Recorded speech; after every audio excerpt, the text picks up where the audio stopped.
বাংলাদেশ তো আর অস্ট্রেলিয়া না যে তাদের জন্য বিশ্বকাপ থেমে যাবে। সাহস থাকলে ভারতের সঙ্গে না খেলার সিদ্ধান্তে অটল থেকে দেখাক পাকিস্তান। বাংলাদেশকে ভারত বিশ্বকাপ খেলতে বারণ করেছে আইসিসি। এমন সব মন্তব্যই করেছেন ভারতীয় স্পিনার হরভজন সিং। এছাড়াও বাংলাদেশের প্রতি সহানুভূতির অভিনয় করেছেন পাকিস্তান, এমনটাই দাবি করেছেন তিনি। হরভজন সিং এর বক্তব্য নিয়ে আরো শুনুন প্রতিবেদনে। বিশ্বকাপ শুরুর আগে এবার সবকিছু ওলটপালট। বিশ্ব ক্রিকেটের সবকিছু বদলে দিয়েছে বাংলাদেশের এক সিদ্ধান্ত, আর তাতেই হাওয়া দিয়েছে পাকিস্তান। বাংলাদেশ পাকিস্তানের এই কাণ্ডে নড়ে চড়ে বসেছে ভারত ও আইসিসি। কোণঠাসা হয়ে যা তা বকছেন ভারতের অনেক কিংবদন্তি। পাকিস্তানের ভারত ম্যাচ বয়কট নিয়ে নিজের ইউটিউব চ্যানেলে কথা বলেছেন হরভজন সিংও।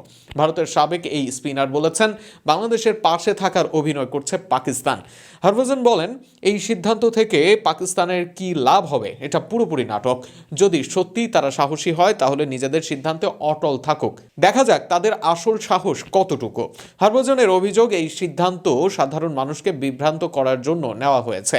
তিনি প্রশ্ন তোলেন, নিজেদের দেশের সেই সমর্থকদের কথা কি তারা ভেবেছে যারা ভারত পাকিস্তান ম্যাচ দেখতে চায়?